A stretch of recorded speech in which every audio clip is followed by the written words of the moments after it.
Welcome back to another episode of 7,000 Volts. I am your host, LJ Tucker. Thank you for joining me. Today, I'm going to talk about something that I wrote about a little bit, I gave you a little bit of teaser in my book, so I'll give you a little bit of teaser now, and it's about parenting. Everybody has different styles of parenting. I was grew up a certain way, and I had some issues with it. Not that I'm venting about it, but I've learned a lot from the way I was parented and how I grew up. Growing up, you didn't have a voice. It was we were taught from a different generation. We were taught you do as you told. There's no talking back, and that's just the way it was. When you were right, you were wrong, and you just do what you were told, and that's it. There was no, but mom or but grandma. You caught the backhand when the butt came in, and that was the end of the discussion.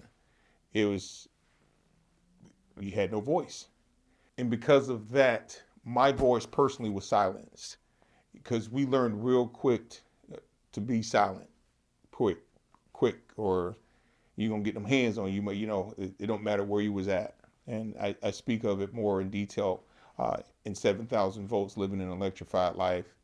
It's one of those things. It was just a style of parenting. My parent. When I say parents, I grew up with my mom with help from my grandmother and grandfather. It's just, hey, there was in the discussion. Hey, did you do this? Hey, you didn't do it, but hey, you go to answer. Yep, you did it anyway. You don't lie to me, and before you know it, uh, you got a backhand or a belt put on your backside with quickness, even though it wasn't your fault or something you had nothing to do with it. You just always a casualty of war when it came with that style of parenting. See, our parents did what they knew, and silence was a sign of respect to them. And for them that was good, but for us, that was bad because it also taught fear. It taught you to shrink, even when you might have had an answer for something or you wanted to be creative. Um, it was one of those things that you didn't even though you may have seen a better way for something to be done. We didn't have that luxury uh, to speak forward or to have that opinion. That comes with some challenges. This is, I don't know if you can hear it in my voice. This is not an easy topic for me really to talk about because those walls, those barriers were built, and I'm still facing some of those barriers because that's just how life presents itself. So as I got older, I realized that silence follows you. It affects your decision making in business, family, and parenting, and just in life. And I came to the conclusion, the decision that that's not okay. So as a man, as a parent, I've done something about it, and it actually made me a better parent. It My kids really don't realize how good they have it because now, because the way I was raised, I'm able to raise a little differently. My kids have a voice. I listen to them. Even though I don't agree with them, I might not say anything to them. I just like, hey, that's very interesting. Because I want to hear their opinion. I want them to grow to have a voice. I don't want them to shrink because they had a parent that wouldn't or won't listen to them. Because why? How do you grow? How do you be a good parent when you're teaching this very being that you're responsible for raising and teaching them so they can grow up to be productive in life? And so with me, it's easier because I've been to that other side when as a child you don't have a voice. You can't say anything, and that's not a good feeling for a 5 year old or 6 years old or 7 year old or a teenager as far as that goes. So in my personal opinion, that what makes me a better parent because I intentionally want to listen. I intentionally ask my kids their opinion. Hey, how do you feel? What do you want to be when you grow up? What makes you happy? Like I used to play video games, not growing up as I got older and I was able to afford video game consoles, and so now my kids at their prospective age, they get these video game consoles and they ask me to play. Part of me don't want to play. I done worked all day or I done worked all week. I don't want to play, but I do it because that's what they asked me to do. And that's a part of their experience of asking their parent to be a part of what they want to do instead of what it is that we want to do. This journey on being a father, being a parent, has been one of the most uh, it's been the best experience of life that has to offer.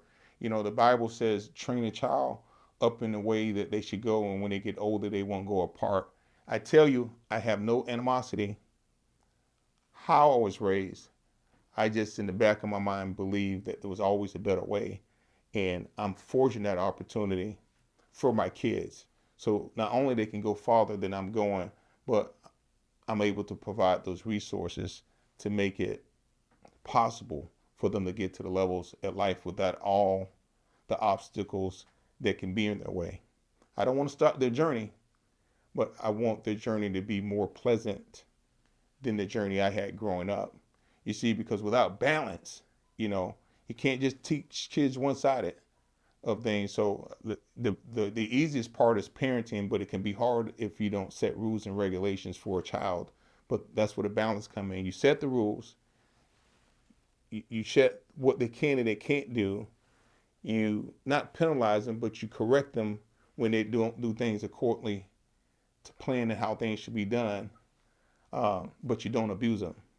And it's a balance. It's like a Rubik's Cube. My daughter, Olivia, she's phenomenal when it comes to the Rubik's Cube. In fact, I should have had one today. She can probably, I think, 2.5 to 3 minutes, she can scramble a Rubik's Cube and put it in perfect order.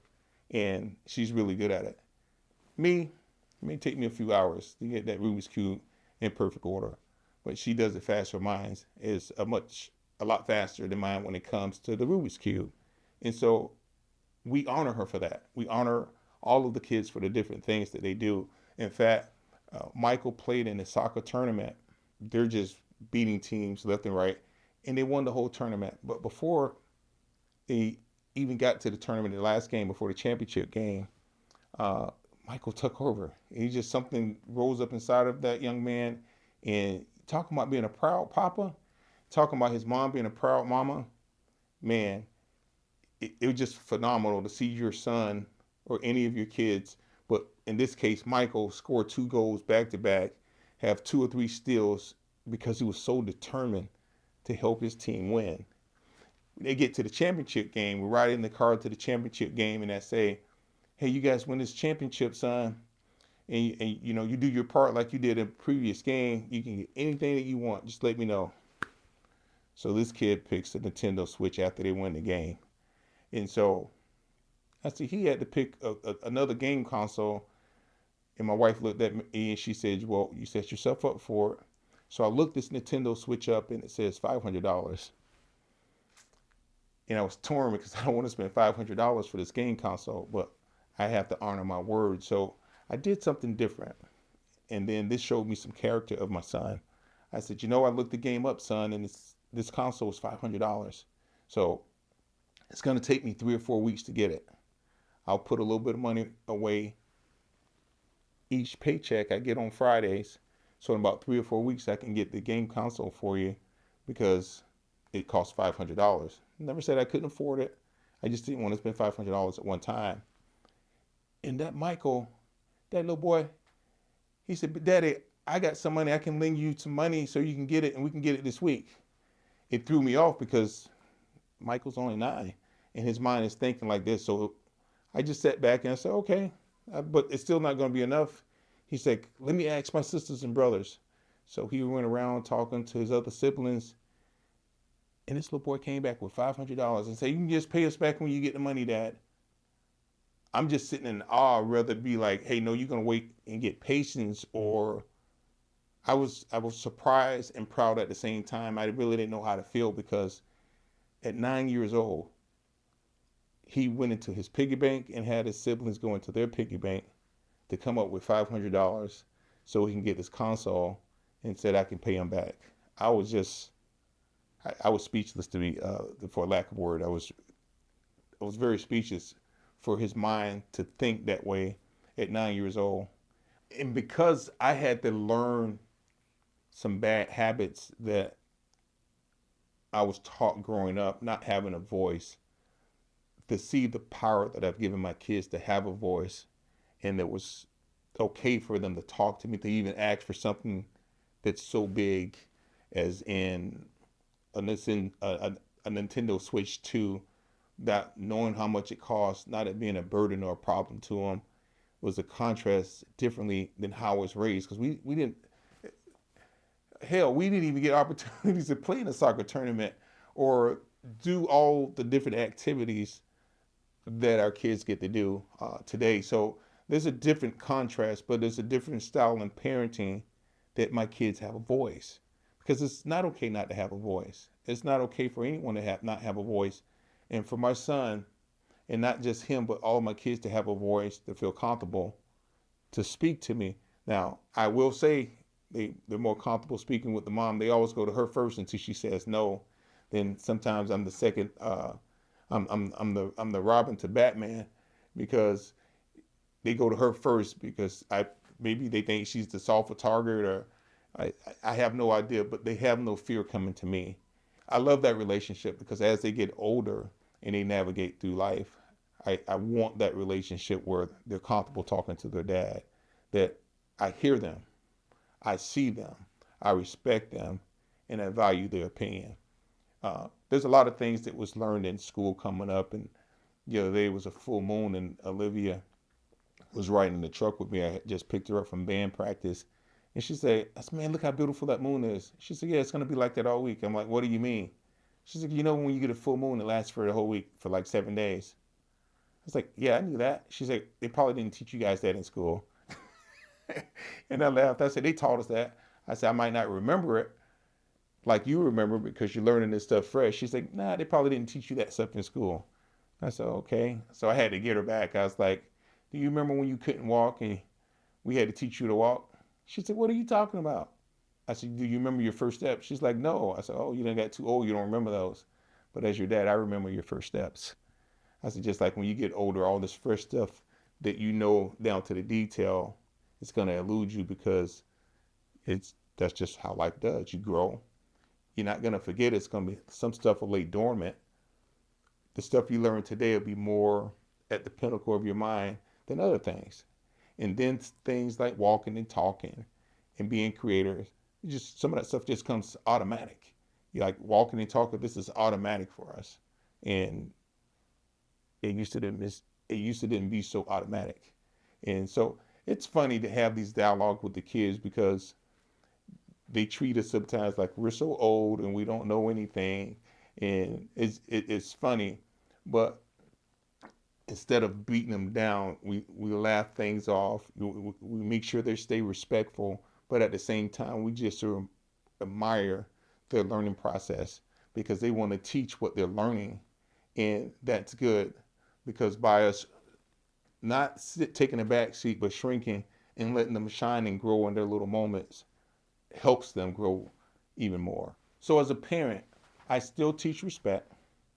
I still teach them how to navigate in life, but most importantly, I give a voice, and I give an ear to listen to their voice, so that they know that they're loved and they're respected. I encourage, um, but here's the message that I want you to get today. I don't blame the past. I'm here to learn from it. Our parents gave us strength. Now it's our turn to add understanding. I want you to hear this today. You can't change how you were raised, but you can change how you raise. You can't break silence. You can build connection. You can speak and still show love. I grew up in a time where your opinion didn't matter. You didn't talk back. You didn't question. You were wrong even though when you were right. But silence doesn't build strength. It builds walls. And I decided that cycle stops with me. As a father, I'm learning to listen, to give my kids the voice I never had. Parenting is not about perfection. It's about presence. It's about listening. It's about love. This is your boy, LJ Tucker. That's my time for today. I appreciate you watching and listening. Stay electrified and have an electrified week.